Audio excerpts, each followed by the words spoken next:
So far, yeah. I mean, I just keep getting shuttled from room to room. So, I don't have a clue where I'm at, but I'm happy to be here with you fine people. All right, what can you tease about what's coming up for Tom the rest of the season? He's already been through a lot, but I can imagine a lot more is coming. Well, we got to test the vaccine on the monkeys we just collected. The Russians come back. We've got dissension amongst the ranks. And we have the season finale, which is off the charts. You've already filmed it?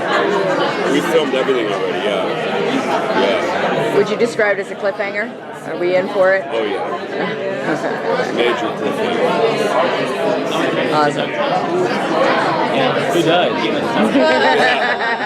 Let's go straight to the point. Yeah.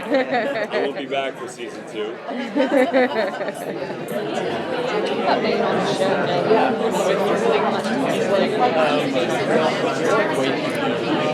I mean, being on the ship, you're right there. You know, you're on the actual ship. Not a lot of acting to do when you're on the ship. You're just immersed in it, you know. The toughest challenge for me is because the quarters are so tight, the geography of the ship is so tight, that sometimes the acting can get a little stilted. So we try to stay loose and stay away from that.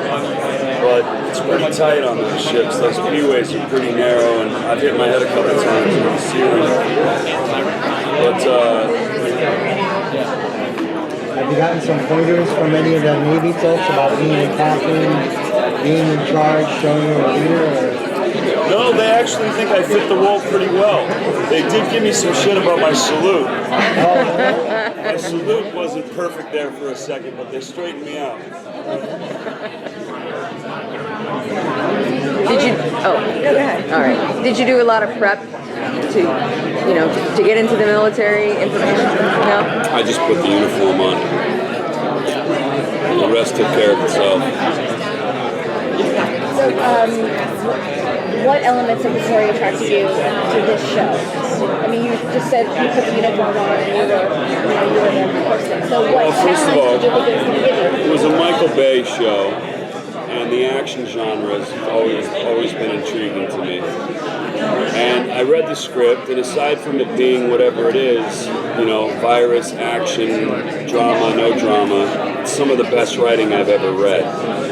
So they've created a healthy sort of arena for action, storytelling, a nice balance and forum for character development. And that's always good with a TV show like this. You don't always find character development synonymous with action. But in this particular show, I think we do a pretty good job of letting you know who these people are. Can you talk about your relationship with Dr. Rachel Scott? Obviously, there's a lot of tension in the beginning, but you're going into season 2.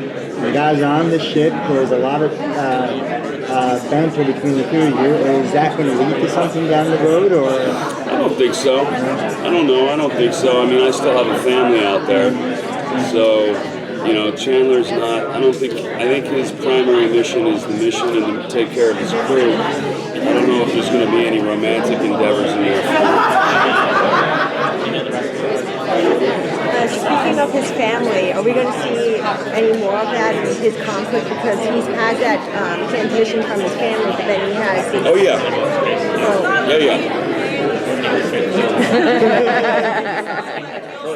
Yeah. What about? You were intrigued by action. What's that? You were intrigued by an action role.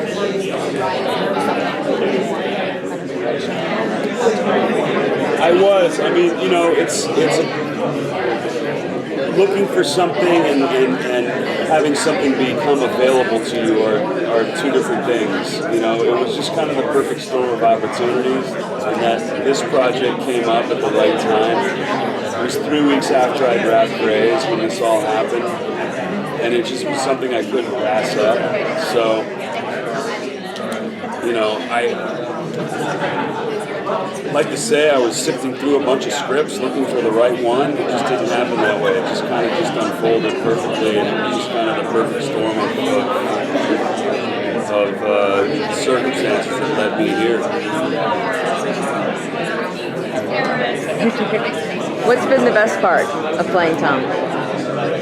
Oh, it's all good. It's all good. I love this character. This is the best character I've ever been able to play. I love it. What do you like? Are there any qualities about him that you admire the most? I love he's honorable, he's sincere, he's just, he's fair, he's principled.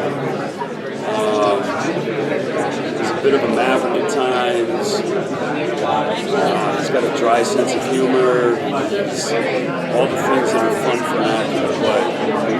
Do you find that the Grey's Anatomy fans have followed you and embraced this different role? Because in the description, he sounds so different than McSteamy. I think so, yeah. I mean, yeah, I think so. I mean, I don't know if this show is the same audience as the Grey's Anatomy audience, but I'm pretty sure some of my fans from that show crossed over to the dark side. Did you know that Rona was going to be on the show before you came aboard? She mentioned that you guys were friends from before. I worked with Rona years ago on a TV show for ABC called Gideon's Crossing. Yeah. Did you know that she was going to be on this one before you signed up? No, I was the first one cast. I didn't know she was going to be on this show. Like when you found out, is it going to be working with her again? Did you guys have a lot of scenes? Yeah, no, we've been friends for years. Yeah. It was like a phone call. Hey, so guess what? No, I didn't find out that she was working on this until literally a couple days before we were heading off to shoot. Because I was cast, then they had their process of filling out the other roles and rounding out the rest of the cast. And I don't know when she came aboard, but I found out from the director that it was going to be her.